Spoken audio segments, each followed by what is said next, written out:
পরকে করিলে বন্ধু, দূরকে করিলে বন্ধু, পরকে করিলে ভাই। পুরনো আবাস ছেড়ে যাই যবে, মনে ভেবে মরি কি জানি কি হবে।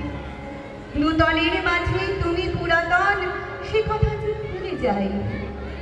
জীবনে মরণে নিখিল ভুবনে, যখনই যেখানে লবে, চিরজনমে পরিচিত ওহে তুমি চিনাবে সবে। তোমারে জানিলে নাহি কেহ পর, নাহি কোনো বাধা, নাহি কোনো ডর। সবারই মিলায় তুমি জাগিতেছ, দেখা যেন সদা পাই।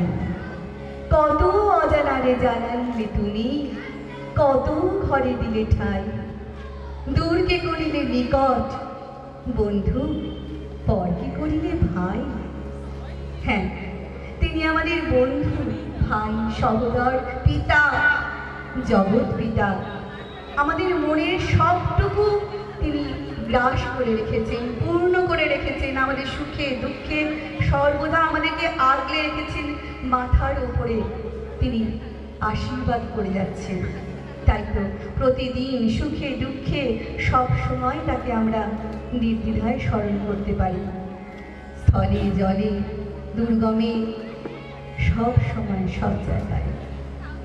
আজ আমরা তার জন্মদিন, জন্মোৎসব পালন করছি কবিগুরু রবীন্দ্রনাথ ঠাকুরের। আমাদের এই জন্মোৎসব পালনের মধ্যে রয়েছে গান, আবৃত্তি, আলেখ্য, একক আবৃত্তি, নাটক, ছোটদের নাটক আছে, নাচ আছে। সব কিছু নিয়ে তারই কথা, তারই কাহিনী, তারই গল্প, তার চিন্তা, তার বাণী দিয়ে আমাদের আজকের আসরকে জমিয়ে তুলব। সাথে থাকবেন আপনারা, আপনাদের সহযোগিতায় আমাদের ঘরে অনুষ্ঠান শুরু করি। খেয়ে পথ চলতে সব সময় আমাদের সঙ্গে চলে। যখন আমরা বিরহে কাতর বা শোকে পাথর, তখনও আমরা আঁকড়ে ধরি সেই আমাদের প্রাণীর প্রিয় রবীন্দ্রনাথকে। যখন মুখ দিয়ে আর একটা কথাও বলতে ইচ্ছে করে না, তখনও গলায় বেজে ওঠে সেই সুর, আমার প্রাণীর পরে চলে গেল কি। হ্যাঁ, তাই তো তাকে আমরা স্মরণ করি নিত্যদিন।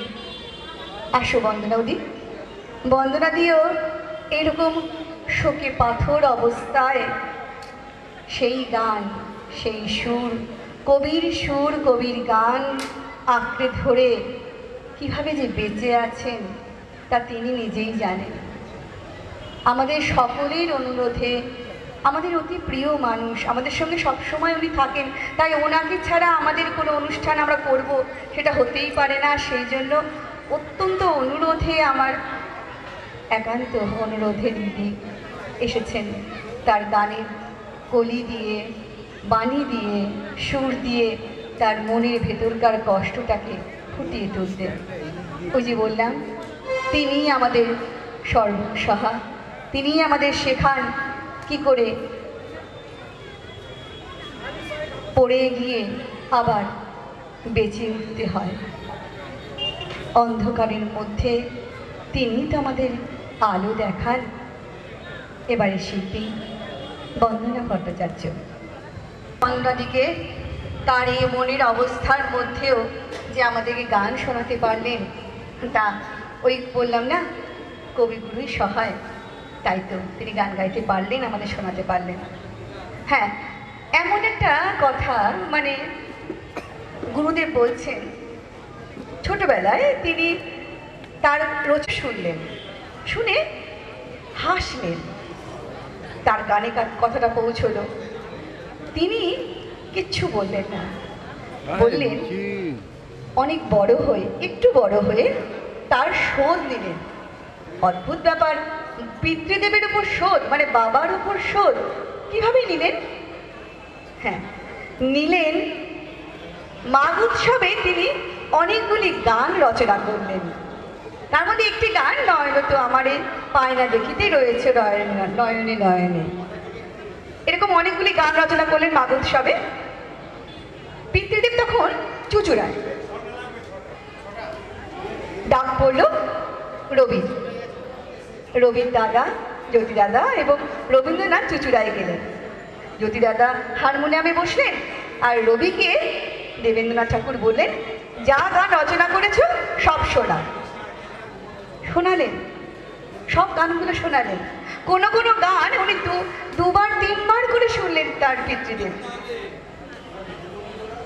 শুনে দেবেন্দ্রনাথ ঠাকুর বললেন, দেশের রাজা যদি দেশের সাহিত্য বা ভাষা বুঝিত তাহলে কবিকে নিশ্চয়ই পুরস্কৃত করত। রাজার পক্ষ থেকে যখন সেটা সম্ভাবনাই নেই, তখন আমাকেই সেই দায়িত্ব নিতে হবে।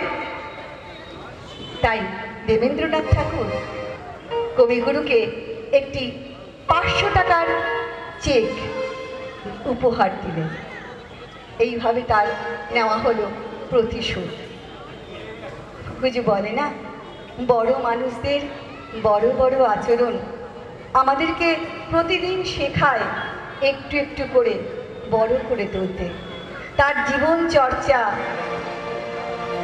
আমাদেরকে এগিয়ে নিয়ে যায়, তার হাত ধরেই আমরা এগিয়ে চলি। এইরকম আরও কিছু গান আমরা এবারে সমবেতভাবে শিল্পীদের কণ্ঠে শুনব। শিল্পীরা হলেন অশোক মিস্ত্রি, নামগুলো বলো তোমরা সবাই এক করে। সুজাতা অধিকারী, রত্না রায়, অনুশ্রী সামন্ত, দীপানিতা দত্ত, হেনা মিত্র, সংহিতা দে, কাজরি কারপা। শুনুন ওদের কণ্ঠে সমবেতভাবে রবীন্দ্রসঙ্গীত।